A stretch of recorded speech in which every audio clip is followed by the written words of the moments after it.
സംവിധായകൻ രഞ്ജിത്തിനെതിരായ പീഡനക്കേസ് റദ്ദാക്കി കർണാടക ഹൈക്കോടതി. സംവിധായകൻ രഞ്ജിത്തിനെതിരെയുള്ള ലൈംഗിക പീഡനക്കേസ് കർണാടക ഹൈക്കോടതി റദ്ദാക്കി. ജസ്റ്റിസ് SR കൃഷ്ണകുമാറിൻ്റേതാണ് വിധി.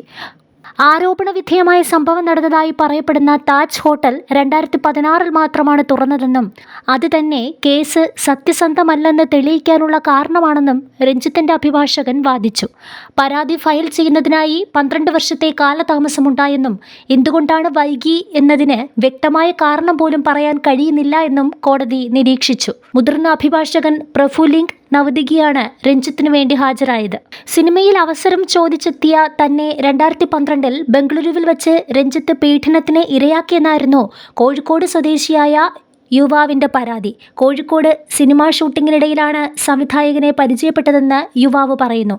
അവസരം തേടി ഹോട്ടൽ റൂമിലെത്തിയ തനിക്ക് ടിഷ്യൂ പേപ്പറിൽ ഫോൺ നമ്പർ കുറിച്ചു തന്നുവെന്നും അതിൽ സന്ദേശമയക്കാനും ആവശ്യപ്പെട്ടുവെന്നാണ് യുവാവിന്റെ ആരോപണം.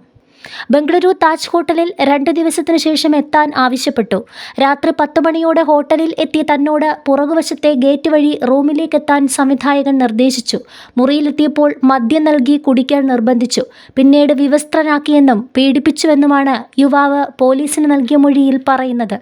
ഇന്ത്യൻ ശിക്ഷാ നിയമത്തിലെ സെക്ഷൻ 377 സ്വകാര്യത ലംഘിക്കുന്നതിനുള്ള IT ആക്ട് എന്നിവ പ്രകാരമാണ് രഞ്ജിത്തിനെതിരെ കേസെടുത്തത്. തനിക്കെതിരെയുള്ള കേസ് കെട്ടിച്ചമച്ചതാണെന്നും FIR റദ്ദാക്കണമെന്നും ആവശ്യപ്പെട്ടാണ് രഞ്ജിത്ത് ഹൈക്കോടതിയെ സമീപിച്ചത്. അന്നുതന്നെ ഇക്കാര്യം ഒരു പ്രമുഖ നടിയെ അറിയിച്ചിരുന്നുവെന്നും എന്നാൽ പ്രതികരിച്ചില്ലെന്നും കോഴിക്കോട് കസബ സ്റ്റേഷനിൽ യുവാവ് നൽകിയ പരാതിയിൽ പറയുന്നു. ലൈംഗികാതിക്രമം നടത്തിയെന്നാരോപിച്ച് രഞ്ജിത്തിനെതിരെ നേരത്തെ ബംഗാളി നടി പരാതി നൽകിയിരുന്നു. ഇതേ തുടർന്ന് ചലച്ചിത്ര അക്കാദമി ചെയർമാൻ സ്ഥാനത്ത് നിന്ന് രഞ്ജിത്ത് പടിയിറങ്ങേണ്ടി വന്നു.